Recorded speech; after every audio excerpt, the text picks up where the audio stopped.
एक गांव एक घनी आबादी बस्ती से थोड़ी सी दूरी पर दो संत रहा करते थे। दोनों संत एक ही कुटिया था, यानी एक ही आशियाना, एक ही झोपड़ी, उसी में दोनों एक साथ बड़े प्रेम भाव और एक अच्छे रिश्ते के साथ दोनों रहा करते थे।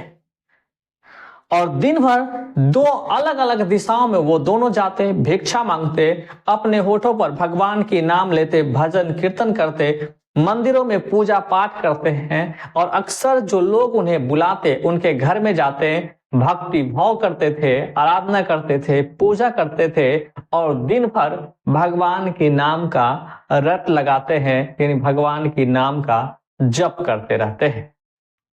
उसकी जीवन पूरी तरह से सांसारिक और ये दुनियावी मोह माया से दूर था, सुख विलास से दूर था और बेहद ही साधारण और साधु की जिंदगी अपना चुका था और पूर्णतः साधु था, जो हमेशा चलते उठते फेरते, सोते उठते बैठते, लोगों से मिलते, भगवान और ईश्वर का नाम लिया करते थे, यानी अपने आप को संसार के मोह माया से दूर अब भगवान भक्ति और आराधना में झोंक चुका था।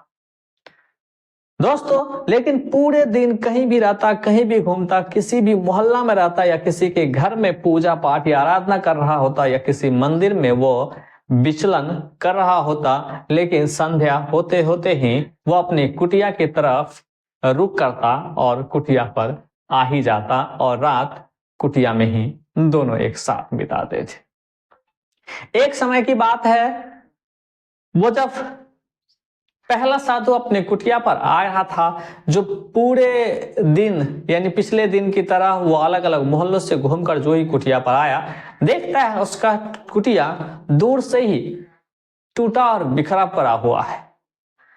ये देखते ही पहला जो साधु था वो मन ही मन बहुत सारे बात सोचने लगता है और जो ही नजदीक आता है तो भगवान से सीधा प्रश्न करता है, हे भगवान, हे ईश्वर, हे प्रभु, मैं हर पल हर समय अपने तन मन धन और मन से हमेशा आपको याद किया है और अपना जीवन आपको समर्पित किया हूं और आपके अनुसार ही अपना जीवन बिता रहा हूं।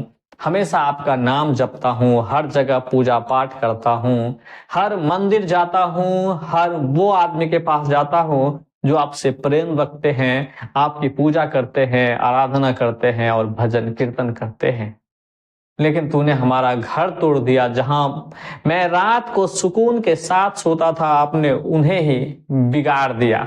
शायद आपको मेरी चिंता ही नहीं, आप मेरे बारे में सोचते ही नहीं। इतना भक्ति भाव करके भी मुझे कोई फायदा मिल नहीं रहा है। वही जो उसी मोहल्ले में कुछ ऐसे कपटी लोग हैं, दुष्ट है, जो भक्ति भाव करते ही नहीं, न साधुओं को खिलाते, न पूछते हैं, न ही आपका नाम जपते हैं, उसका आलीशान बंगला या उसका घर या उसका हर एक चीज सही सलामत है, खराब है, इस आंधी में उन्हें कुछ भी नहीं हुआ है। जबकि एक छोटी सी आंधी आई और मेरे कुटिया को तबाह कर दिया, बर्बाद कर दिया है और हम अब कहाँ इस चैन की नींद ले पाएंगे। दोस्तों, अब ये जो पहला साधु था, उनके मन में बहुत सारे प्रश्न थे, बहुत सारे चिंताएं थी, बहुत सारे दिक्कतें था और उनकी भावनाओं को समझने वाला वहां कोई भी नहीं था। लेकिन भगवान से सीधा सीधा शिकायत करता है कि भगवान को उसकी चिंता है ही नहीं। चेहरे पर पूरी तरह से मायूस है, चिंतित है, परेशान है, दुखी मुद्रा में वही उसी झोपड़ी के सामने यानी अपनी कुटिया के सामने में खड़ा। दोस्तों, इतना ही में उनका दूसरा दोस्त यानी साधु, दूसरे साधु भी आ टपकते हैं और वह आता है। उस दूसरे साधु के चेहरे पर न तो मायूस था, न चिंता था, न किसी का फिक्र था, न ही दर्द था, न ही दुख था। वह हर दिन की भांति आज भी खुश था, आनंदित था और उस समय भी ईश्वर का नाम ले रहा था, भगवान की आराधना कर रहा था, अपने मुंह से बार बार भगवान का नाम जप रहे थे। और उन्होंने जोर से धन्यवाद दिया और पहले साधु से कहता है, देखो भगवान को हमारी कितनी चिंता है कि उन्होंने मेरी कुटिया को पूरी तरह से बर्बाद होने से बचा ली। यानी आधा तो बर्बाद हुआ लेकिन आधा ठीक है, धन्यवाद प्रभु, मेरा विश्वास तो और दोगुनी हो गई आपके प्रति। मुझे तो और भी आपके नाम लेने का मन करता है और आराधना करने का, आपके लिए कूदने का मन करता है, नाचने का मन करता है, झूमने का मन करता है।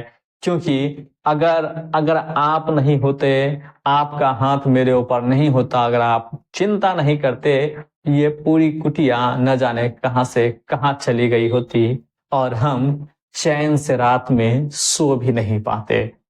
वो और धन्यवाद करने लगा उस भगवान को जिस भगवान की वो आराधना करता है, प्रार्थना करता है। लेकिन वही दूसरा साधु मन ही मन कोसने लगे, भला बुरा कहने लगे और विश्वास में तो कहे बहुत ज्यादा कमी हो गई। वही दूसरा साधु आनंदित हुआ, खुश हुआ। दोनों रात में आराम से उसी कुटिया के अंदर सोता है। जो पहला साधु है वो भी सोता है और दूसरा साधु भी सोता है। दूसरा साधु कुछ ही समय में अच्छी खासी नींद के साथ आराम से कोई जाता है।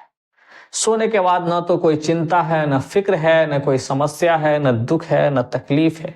दोस्तों, वही जो दूसरी साधु जो सो चुका है, लेकिन अब जो पहला साधु है वह बार बार यही सोच रहा है कि भगवान की इतनी आराधना करने के बाद, पूजा करने के बाद, भक्ति करने के बाद भगवान को हमारी चिंता नहीं, भगवान मेरे बारे में नहीं सोच रहा है, भगवान मेरे लिए शायद देख ही नहीं रहा है। अगर देखता तो ये कुटिया टूटता ही नहीं।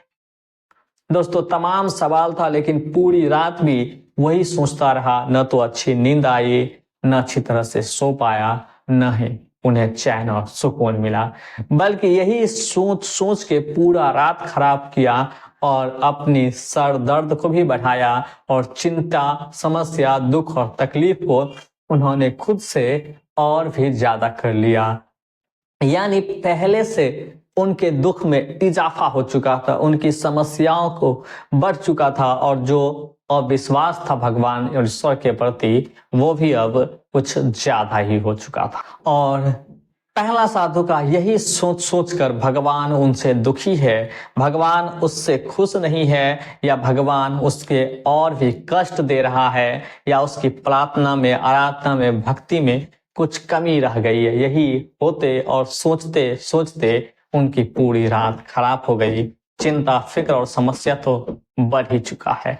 इस तरह पहला साधु अपने जीवन में और भी समस्या, तनाव और दुख को खुद ले रहा है, वहीं दूसरा साधु चिंता मुक्त है, न तो किसी परेशानी में है, न तकलीफ में है, न दुख में है, न चिंतित है, न चेहरे पर कोई मायूसी है, न दुखी का कोई दूर दूर तक लेना देना है।